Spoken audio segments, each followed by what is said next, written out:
Assalamualaikum warahmatullahi wabarakatuh. Perkenalkan, nama saya Ibrahim Ahmad Syihzbollah dengan NIM 12070050143, Prodi Teknik Informatika.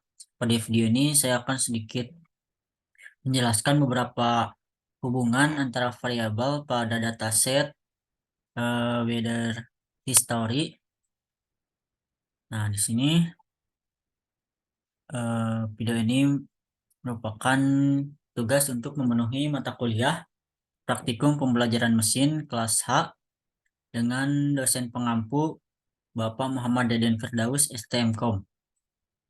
Baik, di sini saya mengimport beberapa library yaitu library Pandas, kemudian NumPy, kemudian Stats Models, .api, kemudian beberapa model dari train test split, kemudian R2 underscore score, min absolute error, min squared error, juga polinomial features, dan juga tidak lupa mengimport modul matplotlib.pplot untuk memvisualisasikan data antara dua variabel menjadi ke dalam sebuah plot. Oke, ini adalah untuk datanya. Terdapat beberapa variabel. Yang pertama, di sini ada waktunya, kemudian kesimpulan cuaca, kemudian eh, receive type-nya, terdapat rain dan juga snow, kemudian ada suhu, kemudian suhu yang dirasa ini menggambarkan suhu yang dirasakan oleh manusia, kemudian ada kelembaban atau humidity, kemudian ada kecepatan angin, kemudian ada arah angin, kemudian ada jarak pandang. Jadi jarak visibility ini adalah jarak pandang manusia. Kemudian ada cloud cover atau eh, cuaca yang tertutup awan, kemudian pressures dengan hitungan millibars. Pressure ini adalah tekanan atmosfer. Kemudian kesimpulan harian dalam aktivitas cuaca. Oke, untuk antara keterkaitan hubungan yang pertama saya di sini ada independen X-nya itu temperatur. Kemudian di sini ada beberapa variabel lain atau Y-nya yang terhubung dengan suhu. Pertama, untuk suhu ini kita kaitkan, hubungkan dengan kelembaban. Nah, di sini untuk hasilnya antara hubungan antara suhu dan kelembaban. Nah, di sini bisa terlihat. Nah, ini suhunya di sini, kemudian ini kelembabannya semakin naik, ini suhunya malah semakin turun walaupun eh, tetap saja ada di sini yang suhunya naik. Jadi bisa disimpulkan di sini terdapat apa ya? Terdapat hubungan gitu, hubungan yang lumayan signifikan di mana mengindikasikan bahwa semakin ini tinggi kelembabannya, suhu akan menurun. Sama juga di sini suhu semakin menurun di saat kelembabannya semakin tinggi. Kemudian sekarang keterkaitan antara suhu dengan arah angin. Di sini arah anginnya dari 0 sampai 360 derajat. Nah, ini untuk hubungan antara suhu dan arah angin ini tidak ada, sepertinya tidak ada hubungan yang terlalu signifikan. Kemudian untuk suhu yang terasa antara suhu dan yang dirasakan manusia. Nah, ini untuk suhu dan suhu yang dirasakan terdapat hubungan, cuman tidak terlalu signifikan di mana semakin tinggi suhu, suhunya dirasakannya sama, jadi tidak terlalu signifikan. Cuman ada momen di mana di sini itu suhunya sekitar suhu yang dirasanya itu -10, Kemudian yang terasanya itu ada di bawah -10. Jadi ini ada harusnya mah yang membuat suhu aslinya itu di bawah di atas -10 derajat, tapi yang dirasakannya itu -20 derajat. Mungkin ada keterkaitan variabel lain seperti kelembaban udara dan jarak pandang yang mempengaruhi mengapa suhu aktualnya -10 derajat bisa dirasakan -20 derajat. Oke, kemudian ini keterkaitan suhu dengan kecepatan angin. Nah, di sini untuk kecepatan angin dan suhu, di mana semakin tinggi kecepatan angin, suhunya semakin naik di sini, cuman hmm, tidak terlalu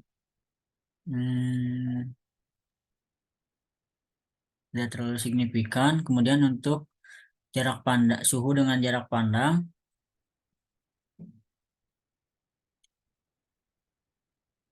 nah ini untuk suhu dan jarak pandang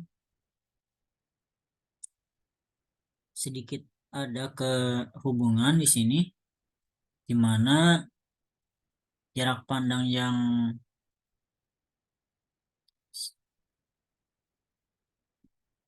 semakin tinggi jarak pandang, ternyata suhunya itu semakin naik. Lalu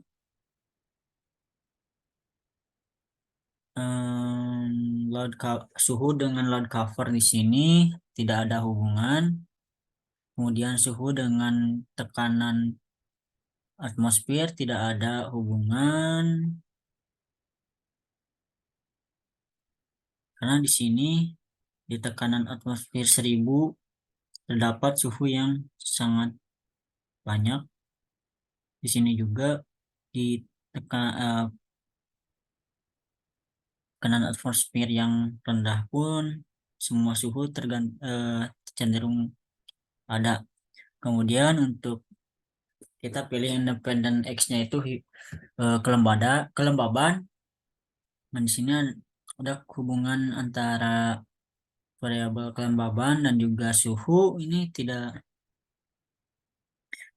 cenderung stagnan, berarti tidak ada hubungan. Kemudian antara kelembaban udara dengan wind bearing atau arah angin, di sini tidak ada juga hubungan. Kemudian ini kelembaban dengan suhu yang terasa tidak ada hubungan juga. Ini juga sama, tidak ada hubungan. Kemudian kelembaban dengan jarak pandang tidak ada hubungan juga.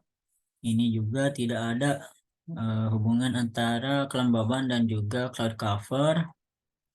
Selanjutnya untuk tekanan atmosfer juga tidak ada. Lalu untuk independen X-nya sekarang itu suhu yang terasa. Kemudian, nah, suhu yang terasa dengan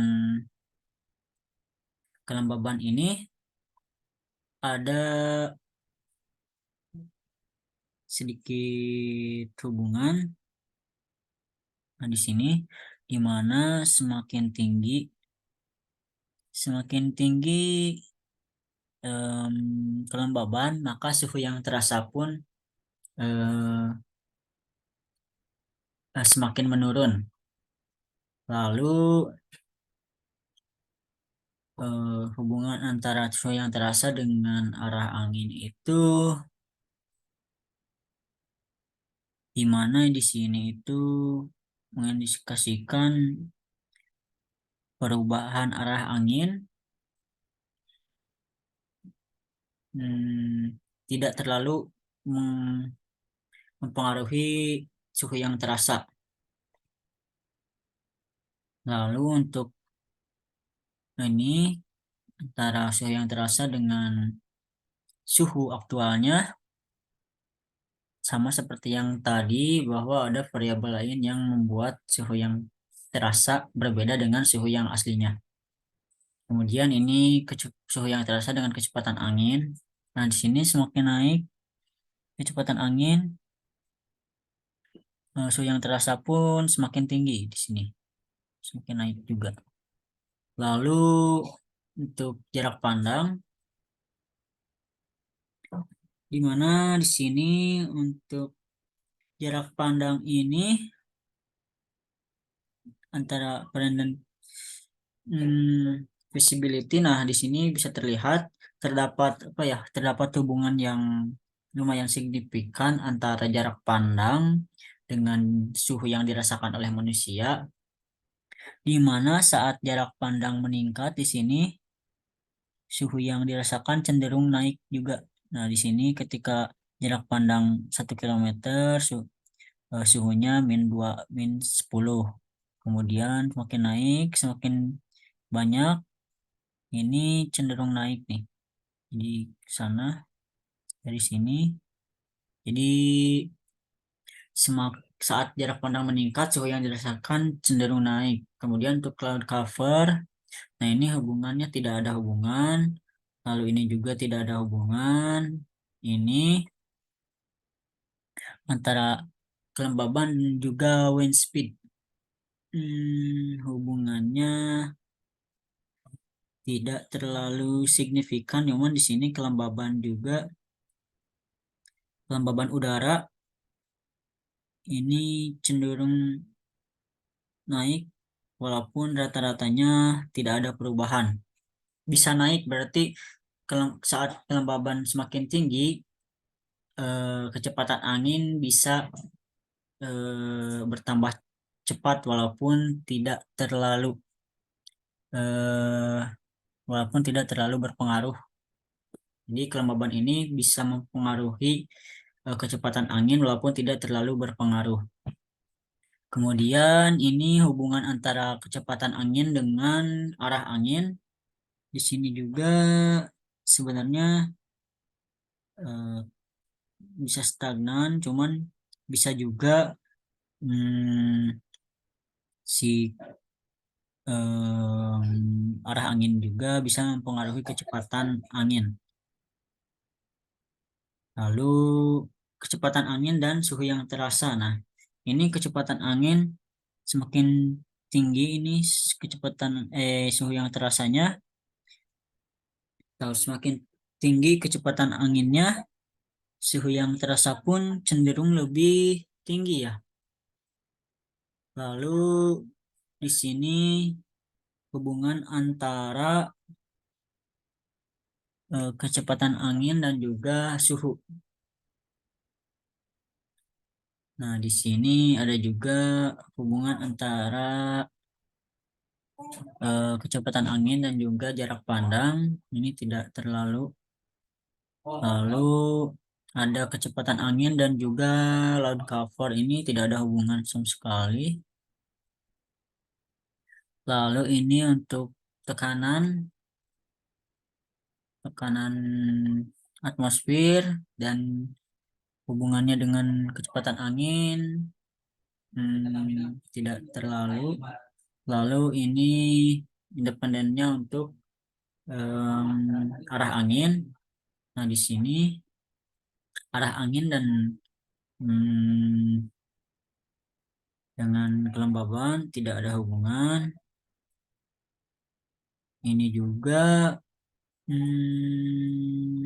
tidak ada, cuma ada karena di sini tidak terlalu dapat disimpulkan. Lalu arah angin dengan temperatur yang dirasa tidak juga. Kemudian ini arah angin dengan suhu hampir sama, tidak ada. Kemudian ini arah angin dan juga jarak pandang. Ini tidak ada hubungan yang signifikan, cuman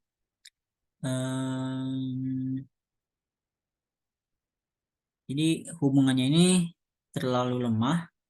Lalu cloud cover ini hubungannya antara arah angin dan cloud cover juga tidak ada.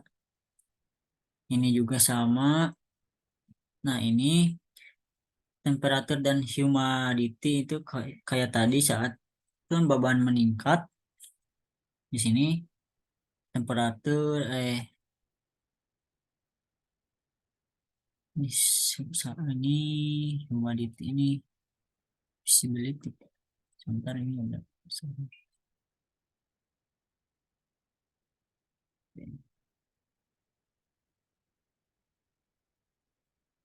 humidity visibility.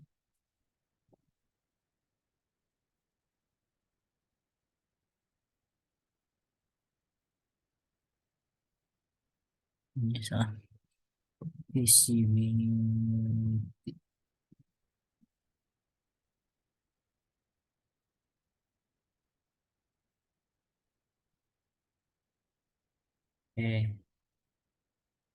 Ini visibility dan humidity ini tidak ada. Ini juga sama. Ini tidak terlalu. Ini tidak terlalu. Ini tidak terlalu. Tidak. Oke. Tidak ada. Nah ini jadi kesimpulannya dari yang data-data hubungan dari visualisasi data antara dua variabel. Yang pertama itu untuk temperatur dan kelembaban, di mana kelembaban menjelaskan saat kelembaban meningkat suhu cenderung menurun. Kemudian suhu yang terasa dengan arah angin. Nah, di mana bukan tidak ada hubungan yang kuat. Lalu di sini juga untuk temperatur dan jarak pandang, di mana saat jarak pandang meningkat ini suhu yang dirasakan cenderung naik. Jadi contohnya ketika kita berada di kondisi yang berkabut, semakin jarak pandangnya sedikit, suhu yang dirasakan cenderung turun. Lalu ketika jarak pandang kita dengan karena tidak terhalang kabut, nah jadi suhunya cenderung naik. Lalu untuk kecepatan angin dan juga arah angin tidak ada hubungan yang signifikan. Kemudian tadi kecepatan angin dan juga jarak pandang juga tidak terlalu signifikan, cuman ada kecenderungan bahwa saat jarak pandang meningkat, kecepatan angin cenderung menurun. Lalu di sini arah angin dan jarak pandang ini tidak ada hubungan yang signifikan. Lalu berdasarkan hubungan-hubungan di atas tadi ini, terdapat hubungan yang signifikannya itu yang pertama ini yang temperatur dan humidity. Kemudian ada juga suhu yang terasa dengan jarak pandang, seperti jarak pandang kita saat di kabut dan suhunya pun pasti akan berbeda. Kemudian, nah hubungan tersebut memiliki tingkat kekuatan yang berbeda-beda. Jadi beberapa hubungan yang memiliki pengaruh yang signifikan dan dapat dijelaskan dalam model regresi, sedangkan yang lain memiliki pengaruh yang sangat terbatas. Nah, juga terdapat hubungan lemah antara suhu yang terasa dengan arah angin, kecepatan angin, dan arah angin, serta juga arah angin dan jarak pandang. Mungkin cukup sekian penjelasannya. Wassalamualaikum warahmatullahi wabarakatuh.